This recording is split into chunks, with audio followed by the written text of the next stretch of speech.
On Marriage and Family Life by St. John Chrysostom, translated by Catherine P. Roth and David Anderson, with an introduction by Catherine P. Roth.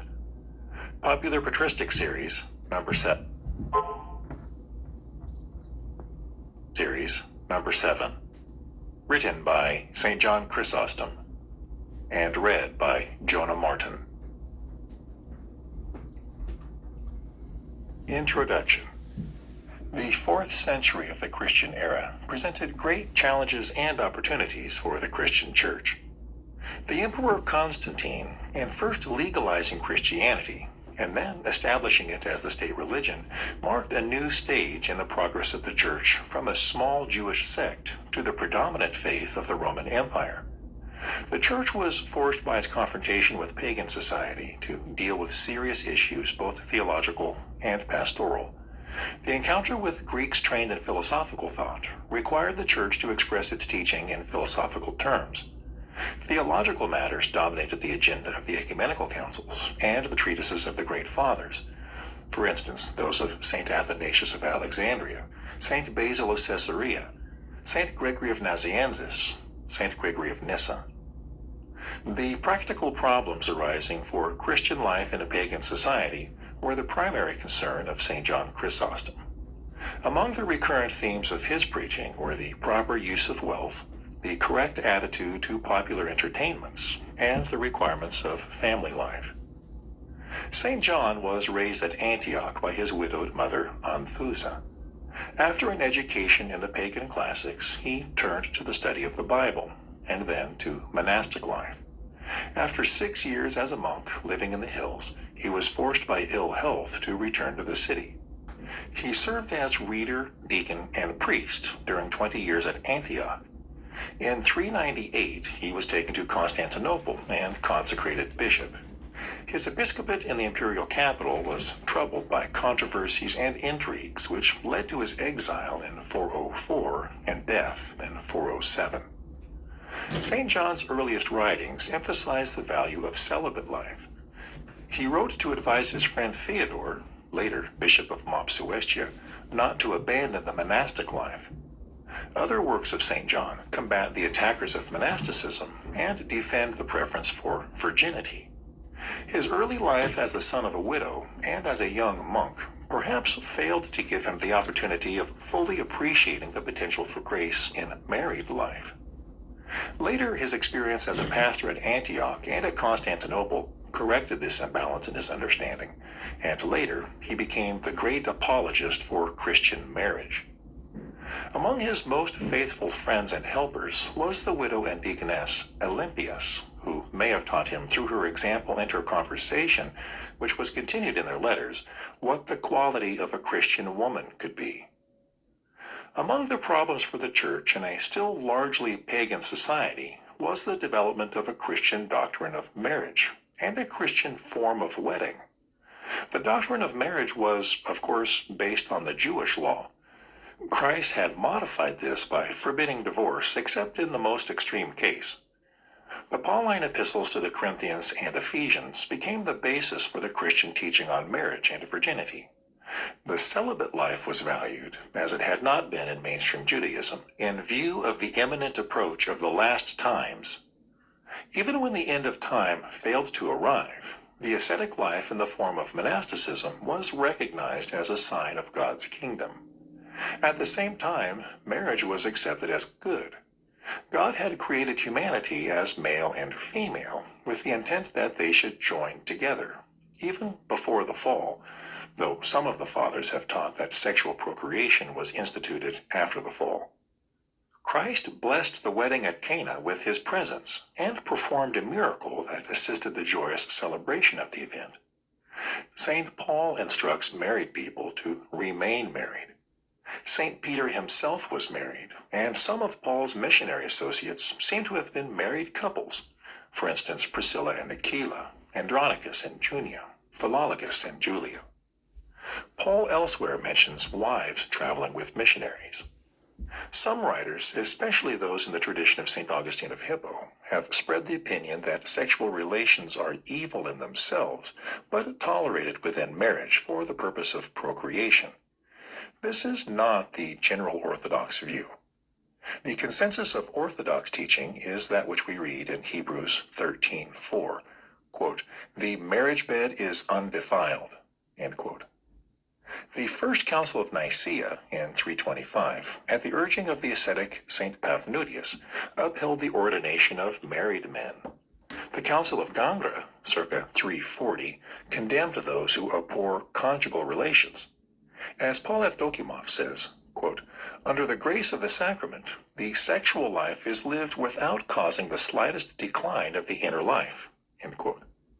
Marriage, like monasticism, is a sign of God's kingdom because it begins to restore the unity of mankind and the cosmos as a whole that has been broken up by sin. Thus, marriage is both a great mystery in itself and represents a greater mystery, the unity of redeemed mankind in Christ. The Pauline epistles give the impression that in the earliest days of the Church, women found a considerable degree of freedom and equality with men, epitomized by St. Paul's words in Galatians 3:28, quote, "There is neither Jew nor Greek, there is neither slave nor free, there is neither male nor female, for you are all one in Christ Jesus," end quote. The first epistle to the Corinthians, chapter 7, shows an equality between husband and wife in sexual matters.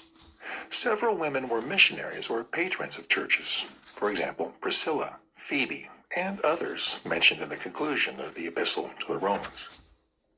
As time went on, the roles of women became restricted, probably to avoid provoking too much conflict with the surrounding patriarchal society.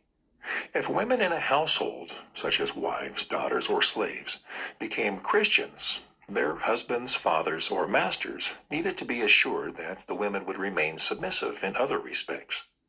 Otherwise, life could become very difficult for the women. So, in the epistles to the Ephesians and Colossians, we find exhortations to all the members of a household to maintain their traditional roles. What was originally a survival strategy for Christian women in pagan households has now become the norm for families where all the members are Christians. Henceforth, Christian teaching does not aim to overthrow patriarchal domination. Indeed, it was a long time before Christianity became resolved even to oppose slavery, but rather to mitigate its exercise, or at best transform it from within.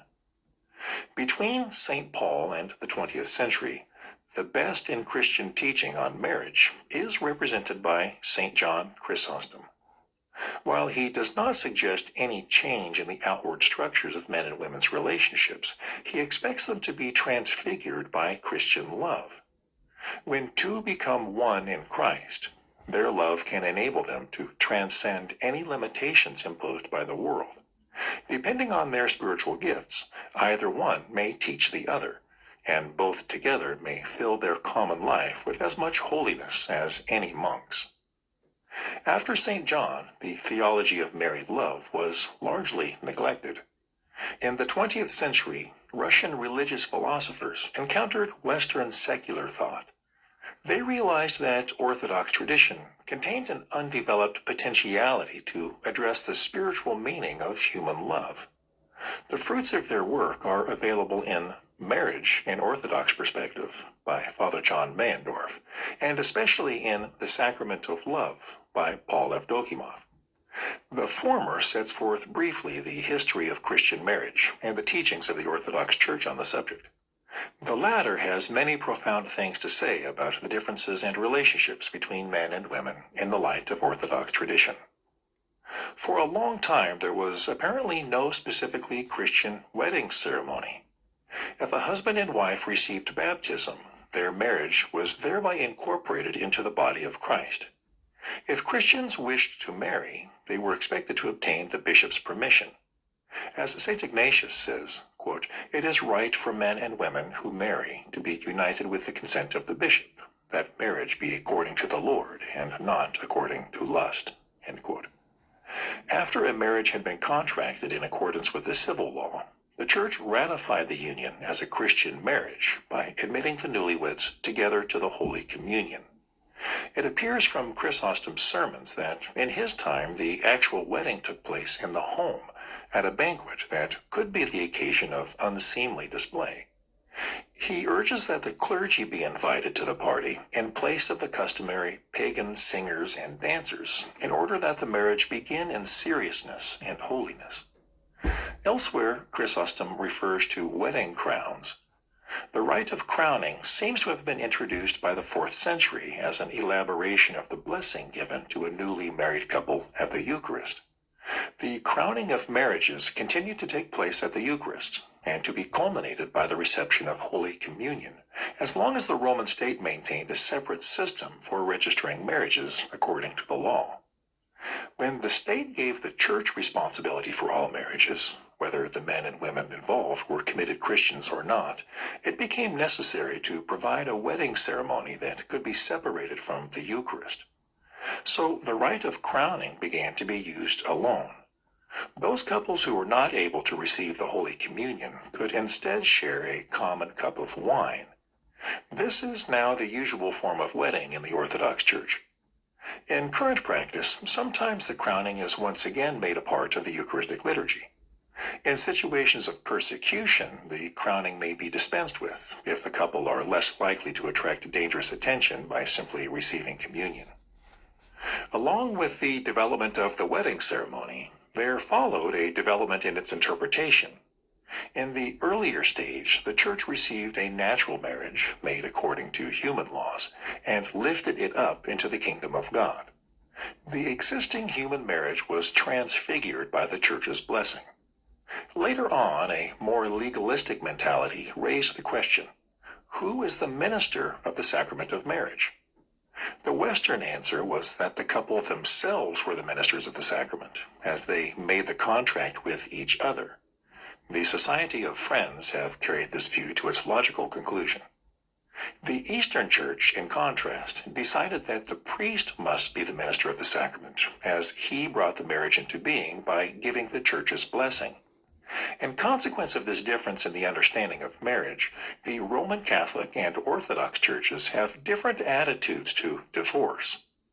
If marriage is essentially a contract undertaken by two parties, it cannot be dissolved except by the death of one of the parties, provided that the right conditions for the contract were met at the beginning. So annulment may be possible, but not divorce.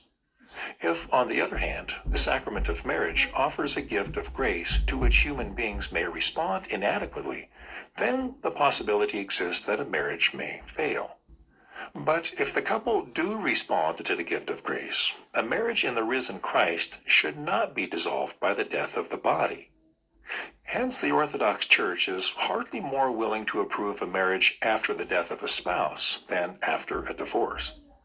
Remarriage is forbidden to deacons and priests in either case, as the clergy are expected to teach by their example what the ideal should be for all Christians. When the Orthodox Church does allow a second marriage, the rite prescribed differs from the crowning of a first marriage and has a predominantly penitential character. The present volume offers the most notable of St. John Chrysostom's writings on marriage. In the course of his ministry, he preached and published a series of sermons on each of the epistles of St. Paul. Naturally, the subject of marriage and family relationships had to arise when he dealt with the epistles to the Corinthians and Ephesians. It seems that the homilies on these epistles date from his years in Antioch. The homilies on the epistle to the Colossians are attributed to his episcopate in Constantinople. Perhaps also at Constantinople, St. John wrote a series of 3 sermons or treatises on marriage and divorce. In this volume, we present homily 19 on 1 Corinthians, homilies 20 and 21 on Ephesians, and homily 12 on Colossians, translated by Father David Anderson, and the first and third sermons on marriage, translated by Catherine Roth. These versions are abridged in places. Complete translations of the homilies on the epistles of St. Paul may be found in the Library of the Fathers of the Holy Catholic Church.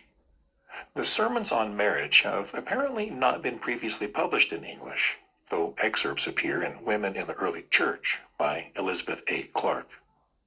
St. John's Homily 19 on 1 Corinthians 7 deals with the role of sexual relations in marriage. He emphasizes first of all the equality of husband and wife in this regard.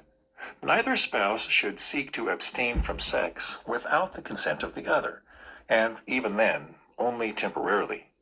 Such abstinence creates tensions in the home and often leads to adultery and divorce. St. John seems to be addressing some women in particular who thought that they were practicing a righteous asceticism in abstaining from sex. He tells them that the continence that they think virtuous is actually sinful because of the harm it does to their marriage. Indeed, the proper valuation of sexual love is still a problem for Christian couples. Moral theologians have said too much about the value of virginity and about the sinfulness of the flesh, and too little about the possibility of a transfigured human love. Some hagiography gives the impression that married saints are those who gave up their marital relations to live as brother and sister. This is not the way for most of us. As Avdokimov says, quote, "It is not in spite of marriage, but in its fulfillment that spouses live the supernatural and holiness of their union." End quote. Continuing the subject of equality, St. John speaks of the Lord's prohibition of divorce. Neither spouse may divorce the other and remarry. St. John recommends that even when a separation occurs, the couple ought to remain living in the same house. This may seem unrealistic, but he hopes that a reconciliation may take place. Besides, he is probably considering the wife's welfare. In the social conditions of his time, a divorced woman may have had difficulty in living independently and may have been forced to seek the protection and support of another husband. The subject of divorce leads to the question of marriage with an unbeliever. St. John points out that St. Paul did not say that a Christian might marry an unbeliever, but that one might become a Christian while already married to an unbeliever. In that case, one ought to remain married if the unbelieving spouse is willing to tolerate the Christian's differing religious practices. The Christian partner must not participate in pagan rituals. St. John does not say how much restriction on Christian practices may be accepted, although he does recommend discretion in attempts to convert a husband by persuasion. In this case of mixed marriages, St. John again reassures those women who are worried that it may be wrong to have marital relations with an unbeliever. The pure faith of a believing wife can sanctify the marriage and the children who may be born from it. Besides, the wife may convert her husband if she approaches him in the right way. St. Paul's advice to remain in the state in which you were called then leads from married people to slaves and to unmarried people. Interpreting an obscure text, St. John urges slaves to seek freedom from evil rather than freedom from their masters. In advising unmarried people to remain single, St. John emphasizes the requirement that a virgin should really be devoting herself to the Lord and not merely avoiding involvement with a husband. It is not sex which is evil, but excessive attachment to the affairs of the world. Whether single or married, we can all pursue holiness and seek the kingdom of heaven. When St. John comes to expound the epistle to the Ephesians, he must discuss the famous passage of chapter 5, in which St. Paul compares the relationship of husband and wife with that of Christ and the church. Modern scholars contrast the seeming inequality here with the equality expressed in 1 Corinthians. For this and other reasons, they say that this epistle was written by a follower of St. Paul, not Paul himself. St. John does not suggest any doubts about the authorship. He assumes that the two texts can be reconciled. Here he is concerned to set forth the responsibilities of both partners in a marriage. Both must strive to maintain harmony, to recreate the unity that God established at the beginning when he created them, male and female, and directed them to be one flesh. Incidentally, St. John seems to have changed the views that he expressed in his early treatise called On Virginity. There he said that God did not create man for marriage before the fall, whereas here he emphasizes the unity of Adam and Eve. Within the nuptial unity, he goes on to say, husband and wife have different roles. The wife must obey her husband, considering her obedience a part of her duty to the Lord, even if she is not inclined to obedience for her husband's sake. The husband, as he hopes to receive obedience, must treat his wife with loving care. Then she will respond willingly as a free person and not fearfully like a slave. He must persist in loving her, whatever her faults may be, and whatever the consequences may be, as Christ loved the church and died for her even before he had purified her. The wife's duty is to respect her husband, but the husband's duty is greater, as love is a stronger force than fear. We are not excused from our duties by our spouse's delinquency. A wife must still respect an unloving husband. A husband must still love a disrespectful wife. There are limits, however. As St. John says in Homily 19 on 1 Corinthians, a wife should not obey if her husband asks her to do something wrong. It is not entirely clear what a husband should do with an unfaithful wife. He is permitted to divorce her, but the trend of what St. John says would suggest that forgiving her might be better. When St. Paul says that marriage is a great mystery, St. John insists that we must not pass over the primary meaning. Human marriage is a great mystery because two join together and become one. It is also a sign of the greater mystery that Christ became one with the church. St. John points out that St. Paul would not have used marriage as an analogy for Christ and the church if physical unity were not something good. The unity of husband and wife extends to their children and servants. The man who properly oversees his whole household can make it a little church that will promote the spiritual growth of all its members. From this more theoretical discussion, St. John turns to some specific advice on ways to preserve marital harmony.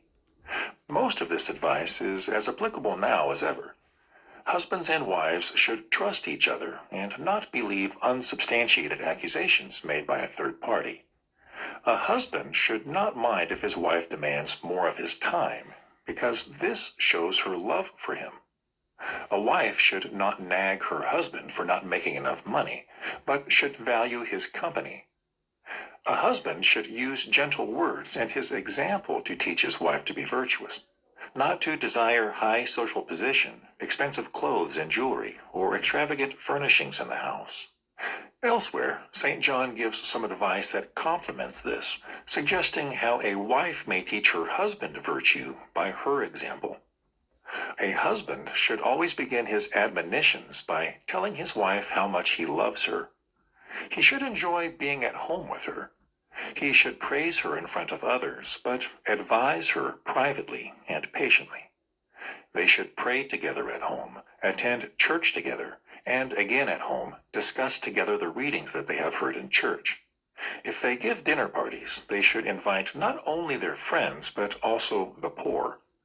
For St. John, almsgiving is one of the greatest Christian duties for those who have the means.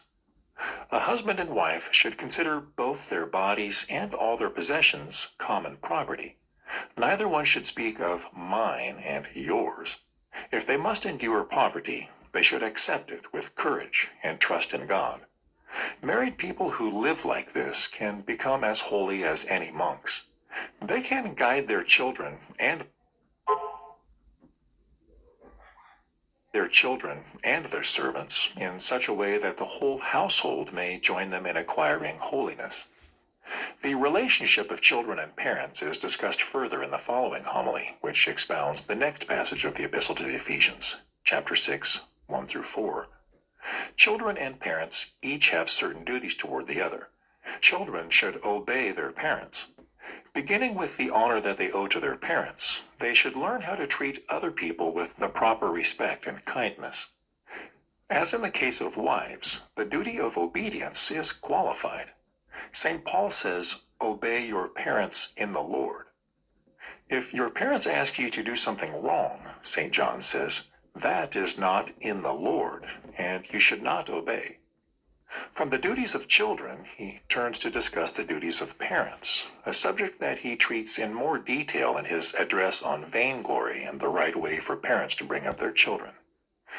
If parents expect their children to be obedient, they must train the children in virtue. Above all, they should read the Bible together to provide good examples that may counteract the bad examples offered by worldly entertainments. Now that the worldly entertainments come right into our homes by television, it is surely even more important to read the Bible and other edifying stories with our children. While not denying the value of education, St. John thinks it more necessary to raise children with a true sense of values than to teach them a lucrative trade or profession. If we teach them virtue, we reveal the image of God that is within them. We are responsible to God, not only for our own righteousness, but for our wives' and children's characters as well. Wives may also have some responsibility for their husbands, as they certainly have for their children. If we do our best to educate ourselves and our families in virtue, then God will assist us to bring the work to perfection. In concluding the epistle to the Colossians, St. Paul says, "Remember my bonds." This phrase is enough to start St. John speaking about the bonds of marriage. Evidently, he was impelled more this time by the needs of his congregation than by the requirements of the text. He deplores the wedding customs of his society, perhaps in particular of the wealthy court circles in Constantinople. He expresses most vehemently his conviction that marriage is holy and that people are failing to show it due respect. Obviously, the Christians, those who could afford it anyway, had carried over the pagan practice of holding wedding parties with lewd dancing and singing.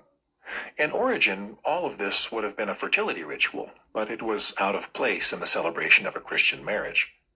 St. John insists that marriage is a great mystery. Mystery not only means something strange and marvelous, but is also the word used for the sacraments of the Church. St. John speaks in very positive terms about the pleasure of the sexual act by which husband and wife become one. He thinks of the child as a kind of bridge that joins the flesh of the mother and father. Then, to keep the metaphor from going too far, he adds that the husband and wife are still one flesh, even if there is no child. St. John is very far from the Augustinian view in which sexual pleasure is basically sinful but tolerated only for the sake of procreation. Here, the union of husband and wife is recognized as good in its own right. If marriage is good, then it ought to be celebrated in a holy manner. Before anything else, you should choose a virtuous husband for your daughter. This advice provides a counterpart to his sermon on how to choose a wife. See below. When you celebrate the wedding, you may hold a dinner party, but you should not spend a lot of money on decorations, clothing, and entertainers. You should not borrow things that may get broken or lost and give you extra worries. If there are songs, they should be edifying songs. There should be spiritual joy instead of drunkenness. You should invite Christ to be present at the wedding by inviting the poor and the clergy. In St. John's time, apparently, the wedding was held in the home, though the Church's blessing was given at the Eucharist when the newly married couple received communion together and perhaps were crowned. Although wedding customs may differ now, there is still room for a warning against excessive spending, ostentatious display, and riotous partying. There is still need to enter a Christian marriage with a sober respect for the dignity of the sacrament, so that the whole married life may be a progress together toward holiness. In the first of St. John's 3 sermons on marriage, he takes as his text 1 Corinthians 7, 1-4. His main theme is that marriage is intended to promote virtue. St. Paul expresses this negatively in saying that people should marry because of the temptation to immorality, literally, because of fornication. First, St. John points out that if marriage is the good remedy that eliminates immorality, our wedding customs ought to help us obtain God's blessing. St. John criticizes the weddings of his time, as he did in Homily 12 on Colossians. Here he especially emphasizes the value of inviting the poor to your wedding banquet. If you feed the poor, their prayers will help you to obtain healthy children and a long, happy life. Next, St. John discusses the reasons for the institution of marriage. There are two, he says, for the procreation of children and for the chastity of the couple themselves. Now that the earth is filled with people, he says, there is no great need for procreation. Besides,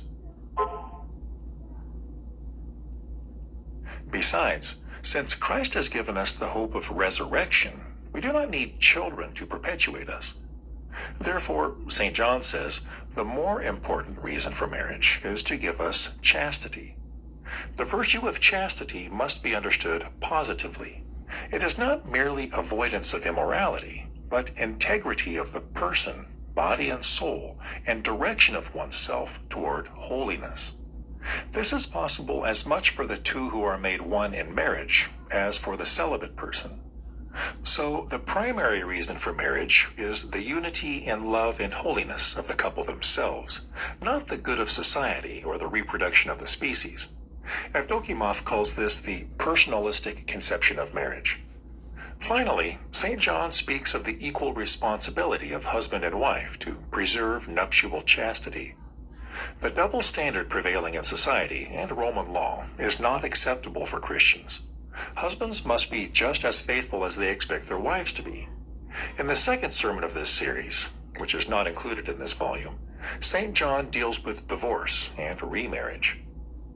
In the third sermon, St. John addresses men who want to marry and gives them advice on how to choose a wife. He gave similar advice on the choice of husbands in his homily 12 on Colossians. Here he begins by insisting on the importance of the subject. As divorce is forbidden to Christians, except in the case of adultery, a man will have to put up with his wife, no matter how she turns out. So he should be careful about his choice in the first place. As in his homily 20 on Ephesians, St. John reminds the prospective husband how much Christ endured and continues to endure for the church with all her faults. A husband must be patient with his wife, especially because they have the same origin, namely that Eve was made from Adam's side.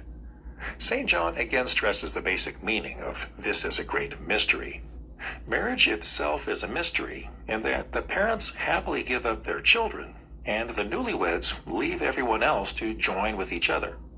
The mystery of marriage is not diminished by the fact that it also symbolizes the union of Christ and the church. St. John goes on to speak in more detail of what a man may expect from his wife. He should not hope to get rich by marrying money, any more than a woman should.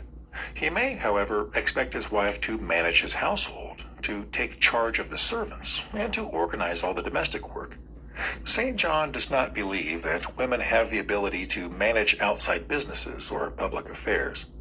Probably he would have said that the charitable activities of the deaconess Olympias, which must have required considerable managerial capability, were simply household management on a larger scale. Bishop Chrysostom is not, however, entirely satisfied with the social role of upper-class women in his time. This shows in his paradigmatic narrative of Isaac and Rebekah's marriage.